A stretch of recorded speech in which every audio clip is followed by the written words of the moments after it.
Welcome to Community Connections. I'm Kathy Moet.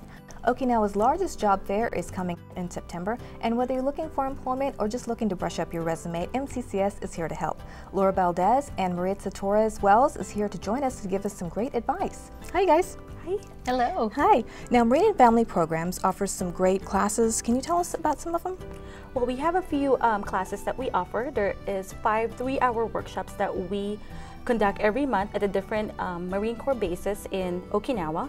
One of them is the career assessment class. I think this class is very great when you're trying to figure out which career or profession path to take.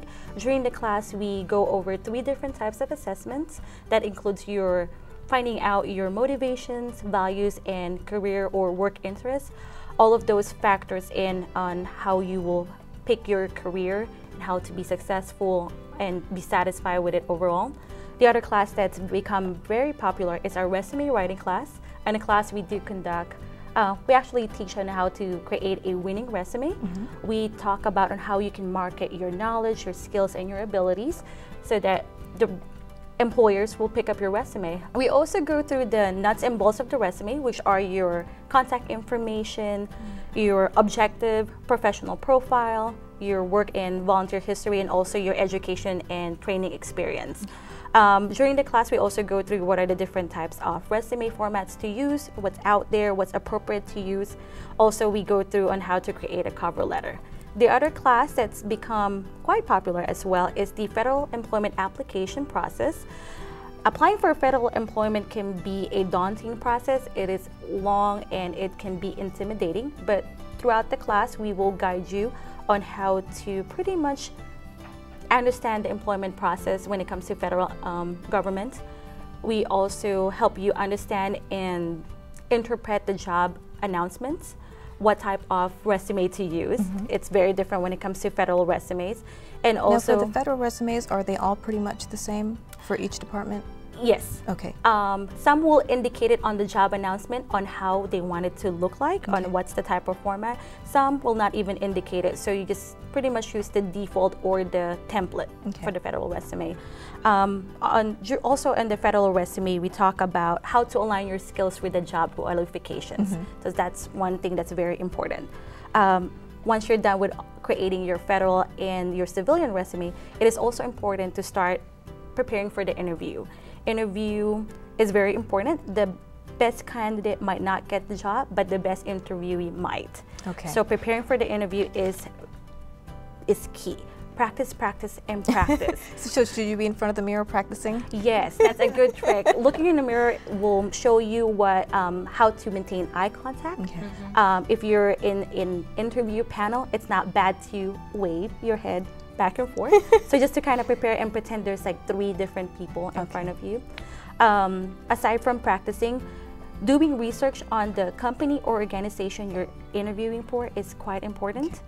They wanted to know how you know about them. They wanted to know if your personalities, your values will align with theirs. On the interview also, we talk about on how to create your 30-second commercial. So this will be the 30-second commercial is more known as the tell me about yourself interview question. So it's always good to prepare yourself for that one. That's kind of like pretty much the punch or the impression that you leave with the employer and offer them, market yourself. It's kind of like your commercial. That's what it is. We also talk about on how to appropriately dress, how to answer tough questions, and then also negotiate your salary. The other class that we're trying to market out for the most is social networking. Aside from connecting with people from face-to-face, it's also important to as well stay connected online. Facebook and LinkedIn is just not only a good place to connect with your friends, families, and colleagues, it's also a good place to connect with your employers. Especially being here on island, and if we're transitioning back to the States, it's a good way to start using those 2 websites and start looking for employers, recruiters, connecting with them and seeing what are their future job openings, and you can start applying for that. And these classes, are they offered all throughout the island? Yes. Camp Schwab, Camp Hansen, Camp Courtney, Foster, and also Kinster. We all have Marine and Family programs in each camp. They're offered every month. They're for free, 3-hour classes. All they have to do is register, call us. They can also do walk-ins just in case it's a last-minute decision, but the classes are open to service members, retired, active duty, and also reservists, family members ages 16 and up, military spouses, DoD civilians. Anybody that has base access can pretty much attend the class. Great. What are some of the do's and don'ts for resume writing? Resume writing, do's. First things first, make sure your contact information is correct. We don't want to call back someone that has the wrong number. Email addresses, avoid cutesy or funny email address. Make it professional as much as possible. We've seen some that are relating it to their nicknames. Try to avoid that. Keep it simple. First name, last name at so-and-so.com. And last but not the least, your education and training. If you have a GPA of 3.5 and above, indicate it there. If it's less than 3.5, I'll just leave it out. Yes. What are some don'ts? Don'ts will be do not lie. Do not Please do not lie.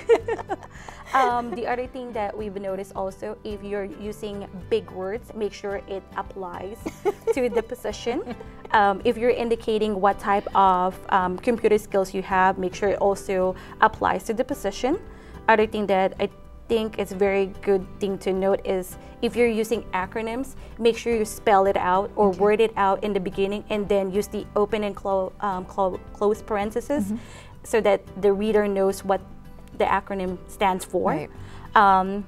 If it's a transitioning service member, it's also good to note that civilianize the resume. Not everybody in the civilian world understands what military terms are, and it's always good to know that a rule of thumb is just to make sure that if you can civilianize a word, civilianize it, meaning make it more corporate word. I think that's about it as pretty much for do's and don'ts when it comes to the resume writing. Okay, now they're going to be totally prepared for the job fair because you have a class specifically geared for the job fair. Yes, it's called the Job Fair Success. So basically we teach the participants on how to stand out, on how to leave a good impression, because there's going to be a ton of participants in this job fair, just like what happened last year.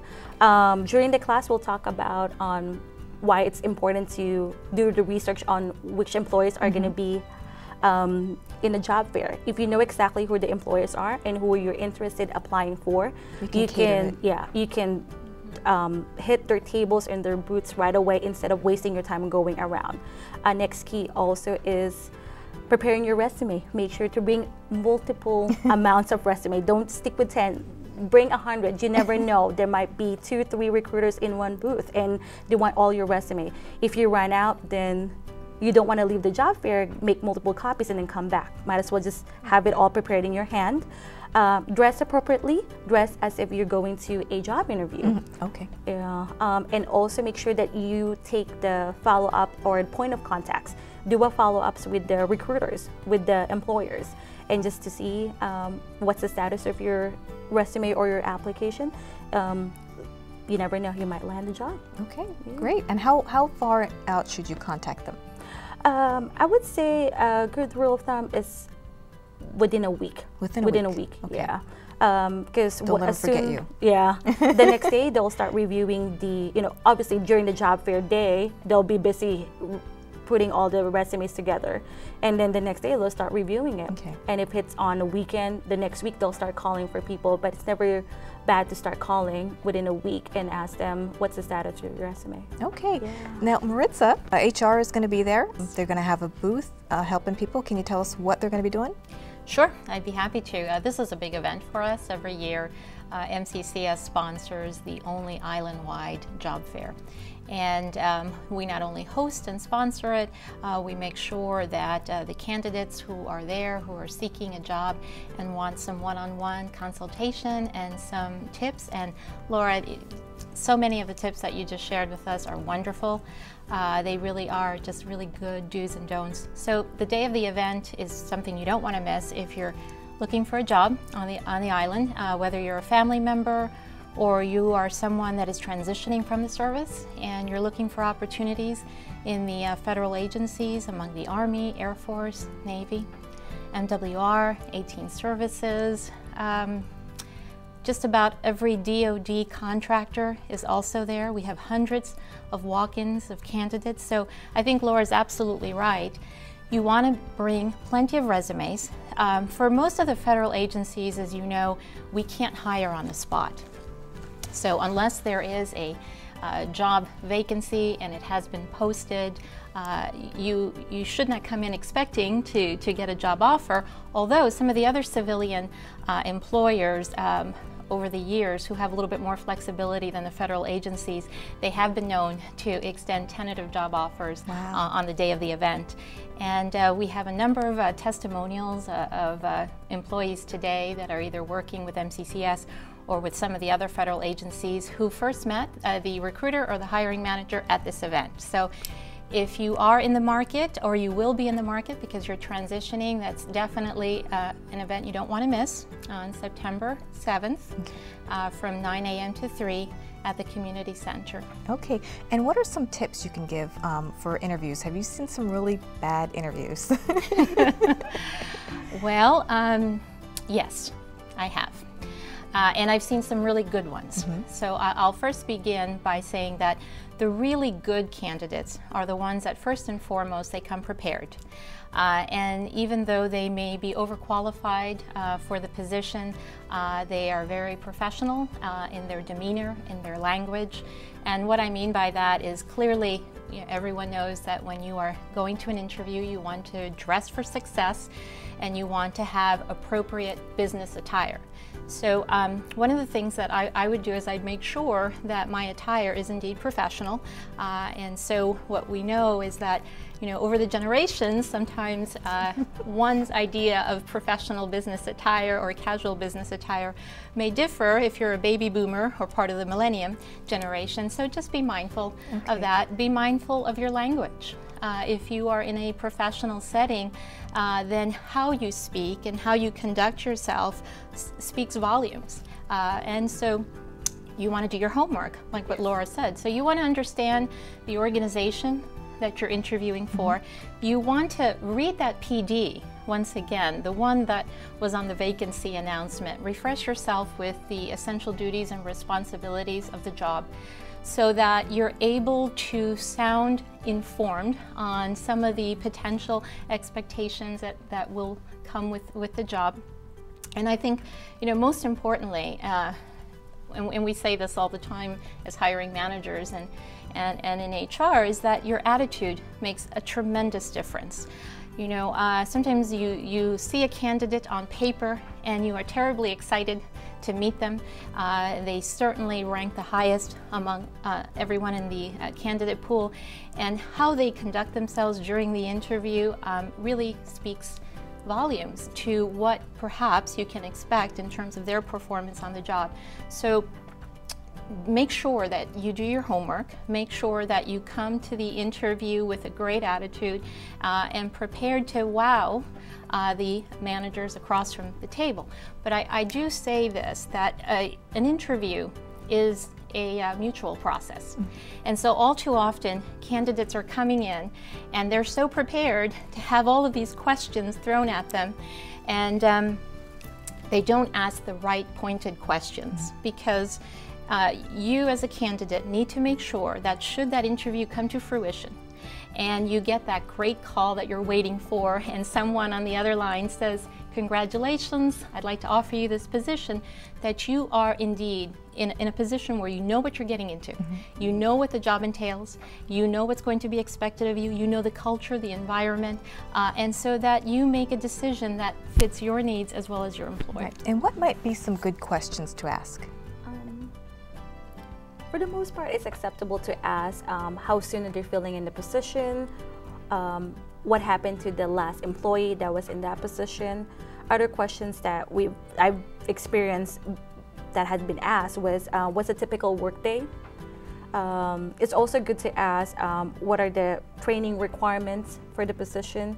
Are they looking into, one of the other good questions that I've heard before is, how's the work culture? You wanted to know, aside from if you've done your research, then you've observed the culture of the organization. One of the other questions that I've heard that was very good was, what would you like done differently by the next person who fills in the position? Okay. Another questions that I've heard before is, what are some of the objectives you would like to see accomplished in this job? Okay.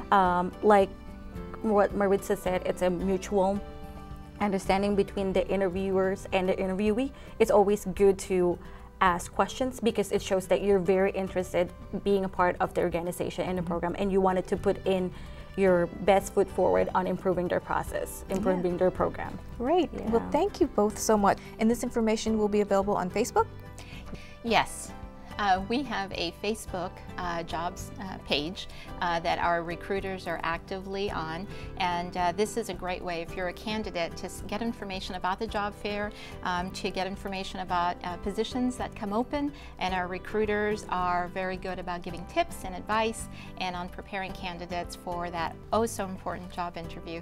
Okay, great. So they can check out Facebook and the website. That's right. Great. For more information, be sure to check out our website at mccsokinawa.com. Stay tuned, right back with more MCCS TV.